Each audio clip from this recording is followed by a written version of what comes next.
Bismillahirrahmanirrahim. Assalamualaikum warahmatullahi wabarakatuh.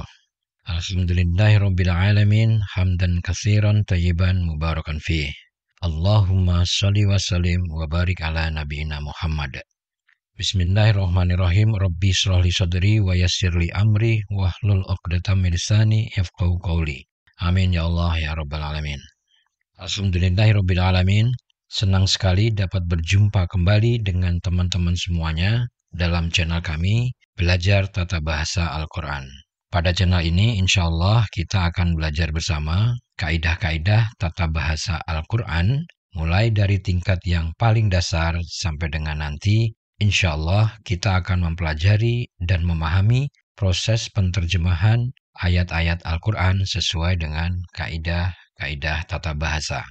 Pada video kali ini, kita akan melanjutkan kembali pembahasan materi tata bahasa Al-Quran.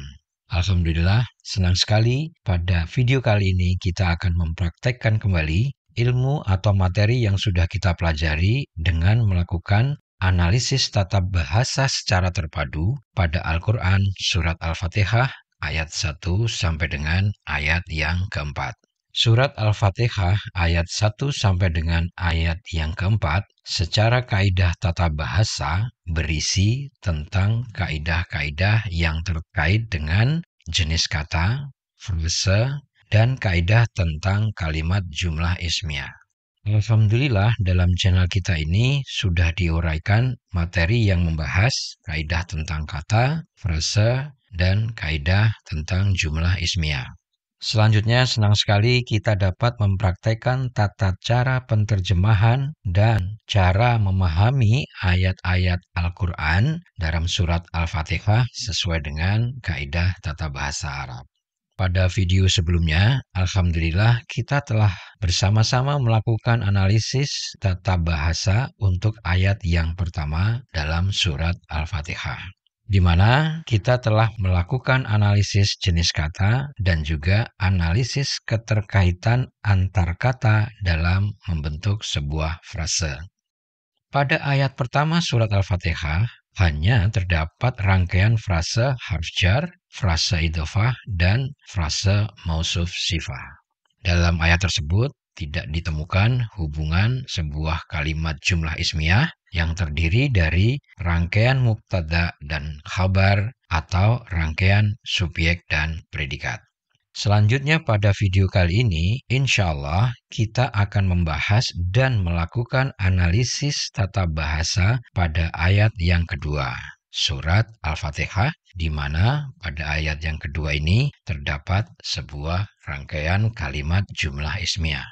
Tata cara analisis yang akan dilakukan adalah sama dengan tata cara analisis yang sudah dilakukan pada ayat yang pertama, yaitu dengan melakukan analisis kata, kemudian analisis kemungkinan keterkaitan kata tersebut dengan kata sebelumnya dan kata sesudahnya.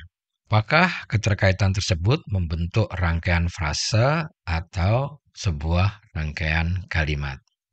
Baiklah, kita mulai pembahasan ayat yang kedua surat Al-Fatihah. Kita bacakan ayatnya. A'udzu billahi minasyaitonir rajim.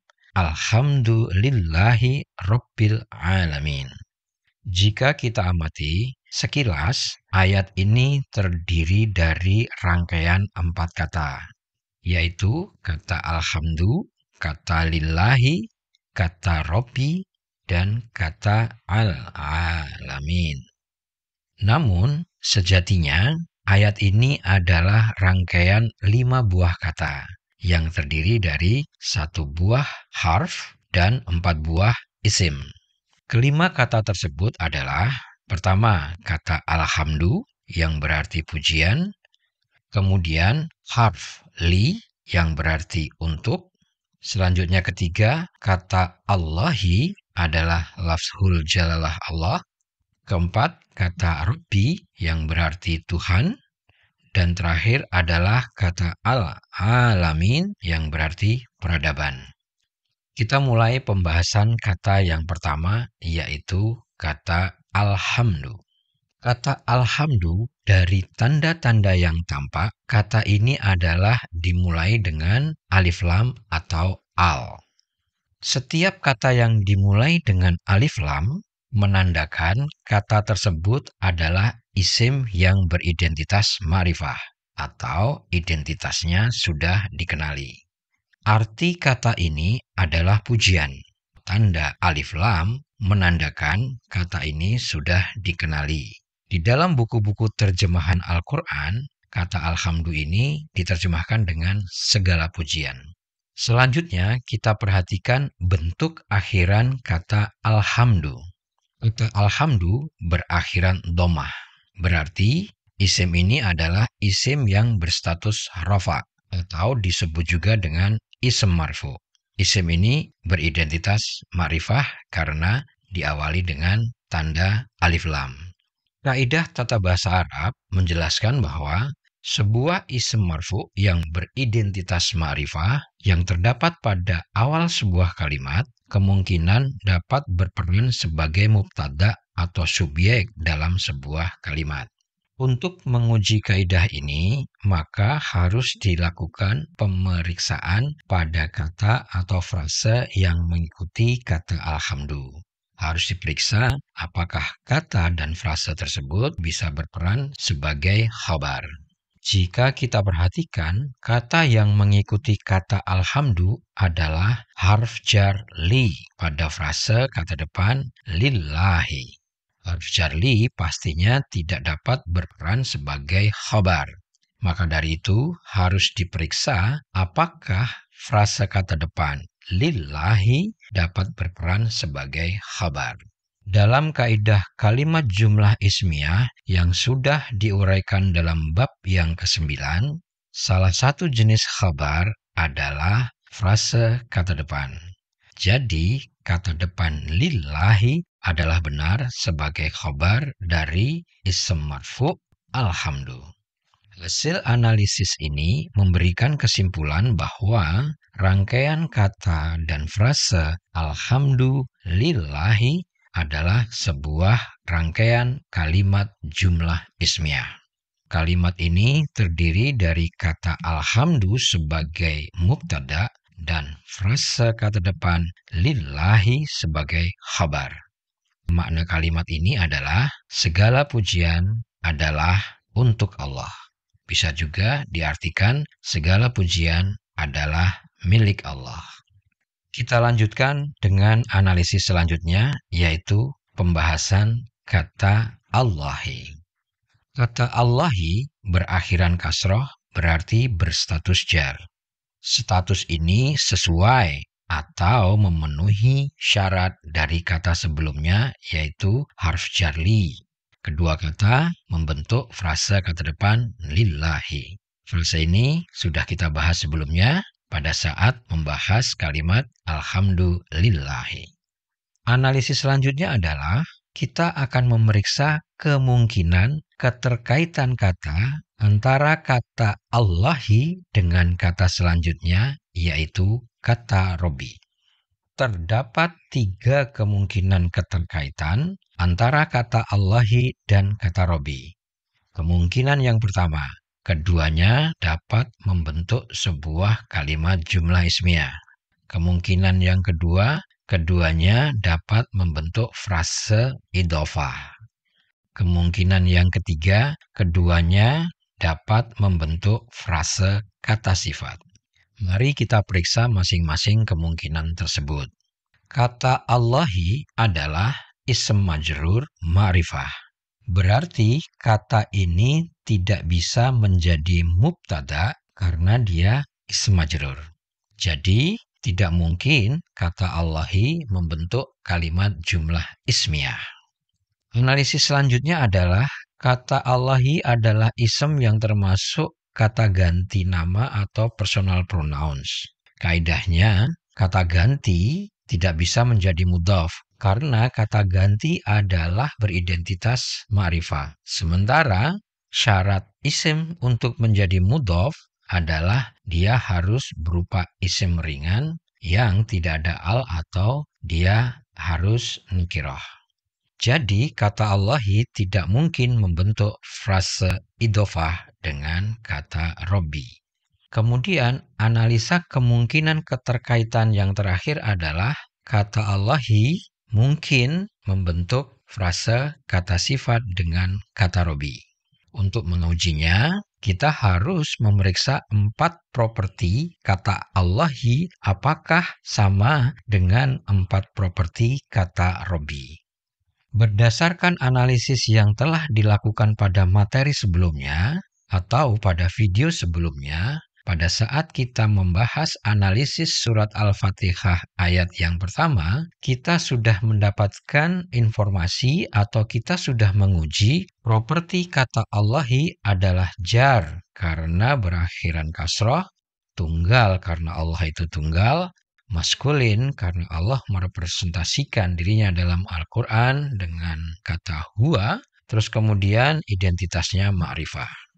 Selanjutnya, kita harus melakukan analisis properti kata Robbi. Kata Robbi adalah isem berakhiran kasroh, berarti dia berstatus jar. Kemudian, kata Robbi adalah isim yang berjumlah tunggal, karena kata ini tidak menunjukkan tanda-tanda isim ganda atau isim jamak seperti akhiran ani, aini, una, atau ina.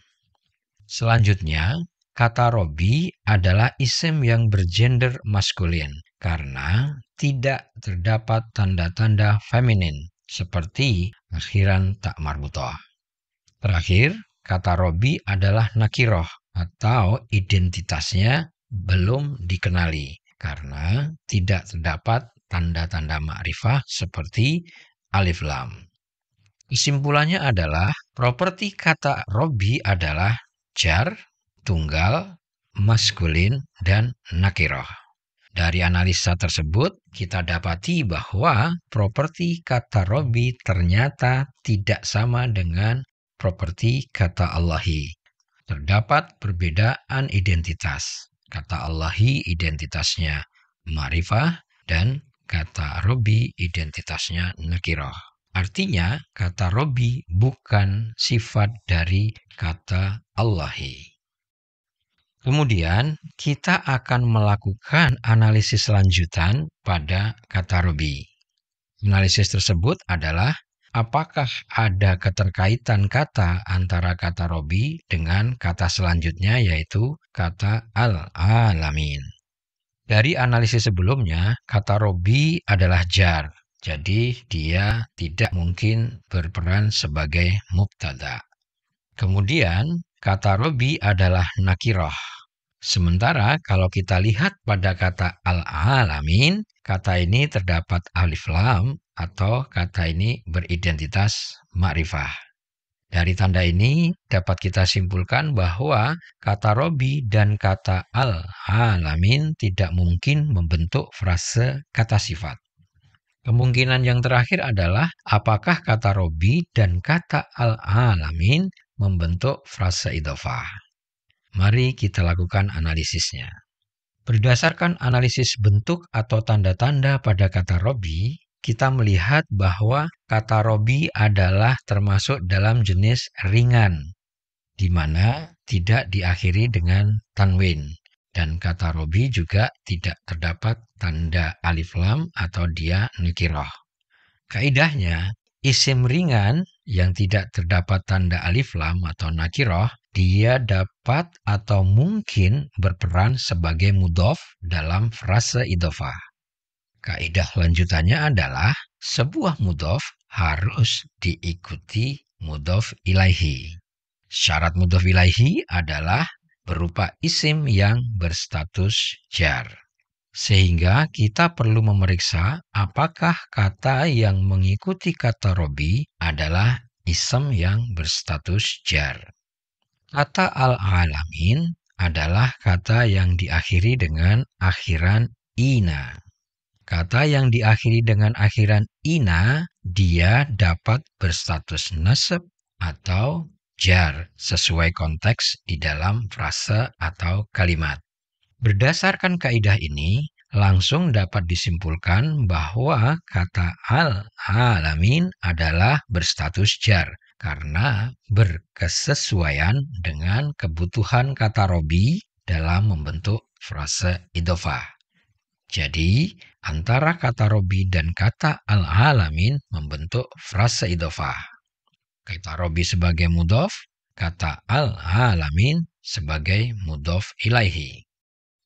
Kemudian, dari analisis sebelumnya sudah disimpulkan bahwa tidak ada hubungan keterkaitan kata antara kata Allahi dan kata Robi.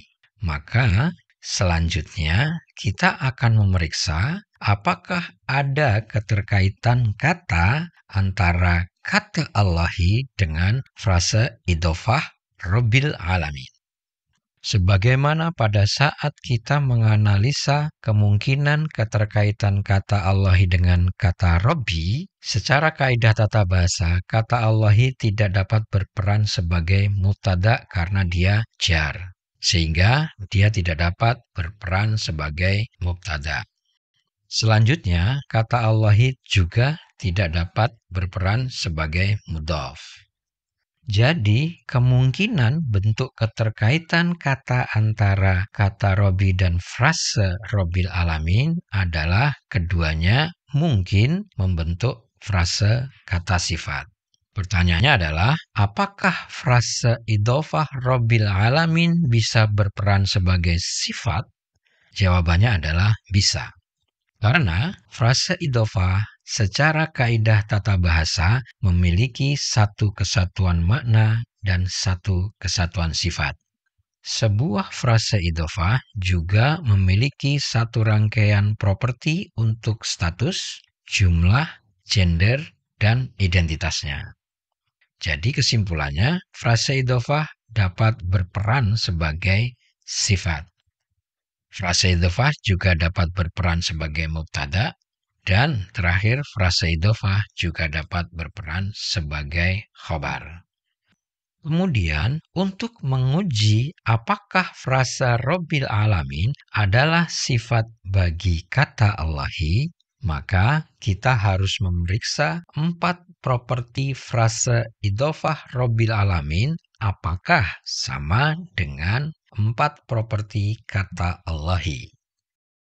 Berdasarkan analisis yang sudah dilakukan sebelumnya, kita sudah mengetahui properti kata Allahi adalah jar, tunggal, maskulin, dan ma'rifah. Selanjutnya, kita tinggal melakukan analisis properti frase Rabbil Alamin. Tata cara melakukan analisis properti untuk frase idhofah adalah sebagai berikut. Untuk status, jumlah, dan gender, propertinya ditentukan dari mudhof yang paling awal dari frase idhofah. Kemudian untuk identitas frase idhofah ditentukan oleh mudhof ilaihi paling akhir. Untuk status, jumlah, dan gender frase Rabbil Alamin ditentukan dari kata Robbi.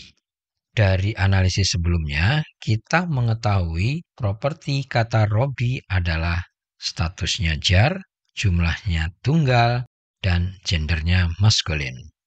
Kemudian dari analisis kata al-alamin, kita dapat mengetahui bahwa kata ini diawali dengan alif lam. Maka kata ini beridentitas ma'rifah. Jadi properti frase Rabbil Alamin adalah jar, tunggal, maskulin, dan ma'rifah. Setelah kita uji, properti ini ternyata sama dengan properti kata Allahi. Kesimpulannya adalah frase Rabbil Alamin adalah sifat dari kata Allahi. Keduanya membentuk frase kata sifat Allahi Rabbil Alamin. Selanjutnya, kita akan melanjutkan analisis untuk kata yang terakhir pada ayat kedua surat Al-Fatihah, yaitu kata al-alamin. Sebagaimana telah dilakukan pada analisis sebelumnya, kata al-alamin adalah kata yang diawali dengan alif lam. Tanda alif lam menunjukkan kata ini adalah beridentitas ma'rifah. Kemudian kata al-alamin berakhiran ina, di mana dalam analisis sebelumnya akhiran ina menunjukkan kata ini berstatus jar karena sesuai dengan kaitan kata Robi. Selanjutnya, sesuai dengan kaidah yang telah kita pelajari dalam tabel Muslim, akhiran ina juga menunjukkan bahwa kata ini adalah berjumlah jamak dan bergender maskulin. Kaidah yang lain adalah bahwa akhiran jamak una dan ina secara kaidah tata bahasa adalah bentuk akhiran jamak untuk isim makhluk yang berakal. Hal yang menarik adalah dalam kitab-kitab Al-Quran terjemahan, kata al-alamin selalu diterjemahkan dengan arti seluruh alam.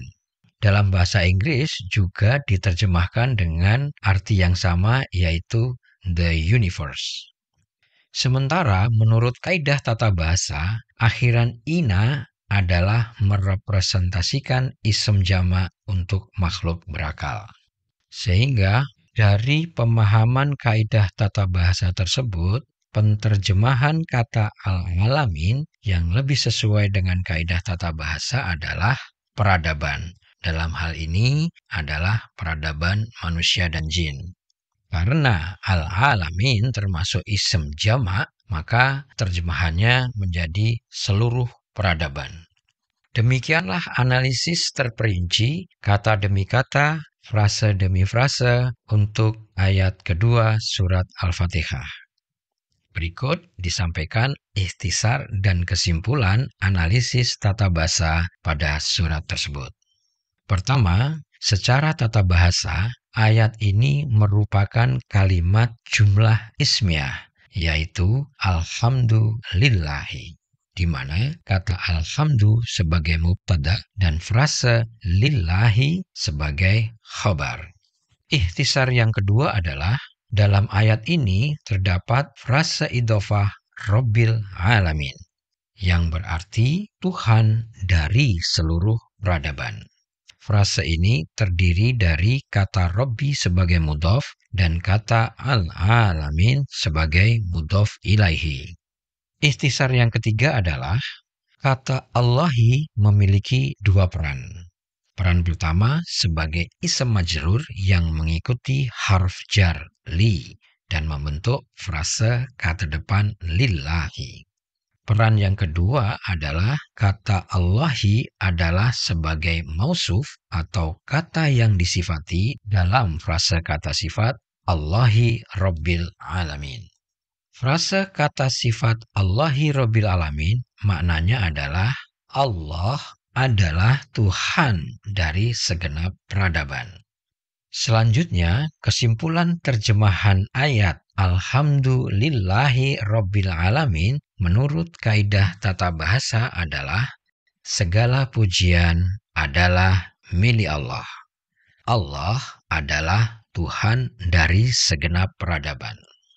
Untuk memudahkan dalam penterjemahan dan dalam memahami ayat, terjemahan sederhana dari ayat ini adalah segala puji bagi Allah, Tuhan dari seluruh peradaban. Demikianlah seluruh uraian dalam analisa terpadu tata bahasa untuk ayat kedua surat Al-Fatihah. Alhamdulillah, senang sekali kita telah selesai melakukan analisis tata bahasa secara terperinci dan terpadu. Ayat yang pertama dan ayat yang kedua pada surat yang paling agung di dalam Al-Quran, yaitu surat Al-Fatihah. Demikian video ini kami akhiri. Insya Allah pada video yang akan datang kita akan membahas dengan detail surat Al-Fatihah ayat yang selanjutnya, yaitu ayat ketiga dan ayat yang keempat. Semoga video ini bermanfaat khususnya buat kami dan juga buat kita semuanya. Amin ya Allah ya Rabbal Alamin. Semua materi dan dokumen yang kami sertakan dalam video ini silahkan di-download untuk di-share untuk kepentingan amal jariah kita semua.